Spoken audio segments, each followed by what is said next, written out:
Cuties welcome back to my channel ice blog. তো এখানে তো আমি ভয়েস ওভার করছি, বাট হালকা হালকা সাউন্ড রেখে দিচ্ছি বিকজ ভালো লাগবে। এই যে আমার কৃষ্ণনগর ইউনিভার্সিটি এক্সাম শেষ হওয়ার পর যাচ্ছি, তো সব হনুমান, কী আর বলবো, হনুমান তো দেখে দেখে আমাদেরকে হাসছিল। কী একটা হনুমান, আমি ভাবলাম ছবি তুলবো, এত ভয় লেগেছিলো ছবি তুলিনি। ওর কাছে গিয়ে দাঁড়িয়েছিলাম, তো এত মানে দাঁড়টা বার করেছিল, এতটা ভয় লেগেছিলো, আমরা ভয় নিচে চলে আসি। আর এত ভিড় থাকে না কৃষ্ণনগর স্টেশনে, মানে একদম শিয়ালদা স্টেশনের মতন ভিড়। তারপরে এই হনুমান, মানুষের ভিড়ে হনুমান, তো এইগুলো পিকচার তুলছিলাম, ভালো লাগছিলো দেখতে। অনেকগুলো ছিল, আইডিয়া নেই আমার কতগুলো ছিল, তোমরা আমার ভিডিওতেই কাউন্ট করে না, বাট যতটা সবগুলো ভিডিও নিয়ে নিত, বাট অনেকগুলোই ছিল। এক্সাম শেষ হওয়ার পরেই, মানে এক্সাম তো খারাপ হয়ই হয়, যা হয়, তারপরে আবার নির্লজ্জের মতো ভিডিও শুরু করে দিই বানাতে। বাট ভালো লাগে, ফ্রেন্ডের সাথে একসাথে সব যাওয়া আসা বেশ মোটামুটি ঠিকঠাকই লাগে। অ্যান্ড তারপরে আমার রাত্রে এসে প্রজেক্ট ছিল, না বেশ কিছুদিন পর, 2-3 দিন পর আমার প্র্যাকটিক্যাল ছিল। তো প্র্যাকটিক্যালটা আমি ভেবেছিলাম যেরকম আগেরবার ভিডিও বানিয়ে দেবো, ইউটিউবে পোস্ট করা যায় সেরকম ভিডিও বানিয়ে পোস্ট করবো, বাট হয়নি বিকজ আর এটা কখন শেষ হয়, সকাল 7টার সময় আমার কমপ্লিট হয় প্র্যাকটিক্যাল। মানে কি বলবো, সারা রাত জেগে করার পর 2 দিন ধরে করছিলাম, তার অনেক কিছু ছিল বোঝার ব্যাপার, সেগুলো আমি পারছিলাম না। নাল হাইপোথিসিসের ওপরে ছিল, যেটা আমার মাথার উপর দিয়ে যাচ্ছিলো, তো সেগুলো জানা, সেগুলো আবার রাফ খাতা করে আমি একটা ডবল করেছি, বিকজ আমাকে রাফ খাতা আমি আগে রেডি করেছি, দিন তারপরে করেছি। আমি পুরোপুরি একাই প্র্যাকটিক্যালটা করেছি, অ্যান্ড ভীষণই কষ্ট হয়েছে, যে কী বলবো, কারোর হেল্প ছাড়া, মানে সব কী ফালতু সব একটা।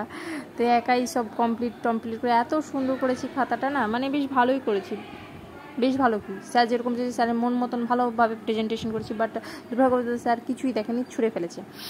তারপরে এক্সটার্নাল এসেছিলো, ওরে বাপরে এক্সটার্নাল ছিল সেই মাথার উপরে দিয়ে কোশ্চেন করার মতো ব্যাপার। প্র্যাকটিক্যালের উপরেই যেগুলো এক্সটার্নাল ছিল, ভাইবা দিয়েছে এতদিনে, সব এক্সটার্নাল আমার প্র্যাকটিক্যালের উপরেই কোশ্চেন করে। এই ব্যতিক্রম ছিল যে এক্সটার্নাল প্র্যাকটিক্যালের উপরে কোশ্চেন করেনি, সিলেবাসের উপরে কোশ্চেন করেছিল, আর আমি চুজ করেছিলাম একটা ইউনিট। তো দেন যাই হোক, খুব একটা ভালো হয়নি প্র্যাকটিক্যাল এক্সামটা, বাট প্র্যাকটিক্যাল খাতাটা রেডি হয়েছে খুব সুন্দর। আর এখানে আমি কী করছিলাম, আমি ছকগুলো করছিলাম, আমি আগে রাফ খাতায় পুরো প্র্যাকটিক্যালটা আমার রেডি ছিল, ওই প্র্যাকটিক্যাল খাতায় রাফ খাতা দেখে আমি টুকছিলাম আর কি।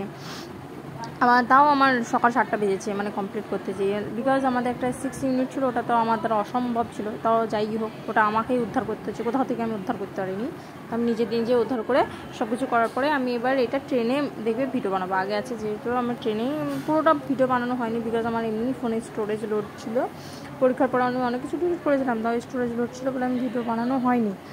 আর তাও আমি অল্প একটু নিয়েছি, অসুবিধা নেই, অল্প একটু যাই বুঝবে, কিছুই করার নেই। আমি পুরোটা ভিডিও বানাতে পারিনি, বাট পিডিএফ করে রেখে দিচ্ছি, অসুবিধা নেই। আর এখানে আদর্শ বিচ্যুতি মানে এসটি করছিলাম, এটার উপরে আমাকে কোশ্চেন আস্ক করেছিল স্যারটা, বাজে একটা কোশ্চেন করে। এসটিগুলো আমি রাফ খাতায় যেগুলো করেছি সেগুলো আমি এখানে মেন খাতায় টুকে নিয়েছি, অঙ্কগুলো অনেক আগেই করে নিয়েছিলাম। আর টাফ ছিল অঙ্কগুলো, মানে 50টি স্কোরের মধ্যে ছিল। আর আমি ভাবছিলাম পুরো প্র্যাকটিক্যাল জিনিসটা দেখানো নিলে আমি ডাটা কালেকশন করতে হয়েছে। আমি আমাদের এখানে স্কুলে গিয়েছিলাম হরপনগর AM ইনস্টিটিউটে, তো ওখান থেকে ডাটা কালেকশন করার পরে সেগুলো আবার প্রেজেন্টেশন করি। প্র্যাকটিক্যাল খাতা আমি দারুণভাবে রেডি করেছি, দারুণ। বাট স্যার আমার দেখেনি, এটাই আমার আফসোস। বাট আগেরবার যেটা ছিল সাইকোলজির ওপরে, সাইকোলজি টেস্ট, সেটাও বেশ ঠিকঠাক, সেটাও খুব সুন্দর করেছি, এটাও খুব সুন্দর করেছি। আর এই যে ট্রেনে ভিডিও বানাচ্ছি, বিকজ আমার হয়নি ভিডিও বানানো, আমার সকাল 7টার সময় কমপ্লিট হয়। সকাল 7টার সময় যেই কমপ্লিট হয়েছে, আমি তারপরে মানে কিছুই খেতে পাইনি, আমি একদমই টাইম ছিল, আমি না খেয়ে ইউনিভার্সিটিও চলে গেছিলাম, অপশন ছিল না তো আমার কাছে। বাট যাই হোক, ইন্ট্রোডাকশন। আর এই যে কৃতজ্ঞতা স্বীকার, নিজে রেডি করতে, নিজে না, আমার একটা ফ্রেন্ডও রেডি করেছে, আমার ফ্রেন্ড আর আমি বসে পাগলের মতন কাজ করি, পাগলের মতো আমরা দুজনের প্র্যাকটিক্যালের পিছনে খাটি। আর এই যে ভুলভাল করে দিয়েছে বানিয়ে, আমার ভালো লাগে না, কীরকম করে দিয়েছে, ডবল করে দিয়েছে, ভালোই লাগে না। Okay, thanks for watching. Tata, bye bye.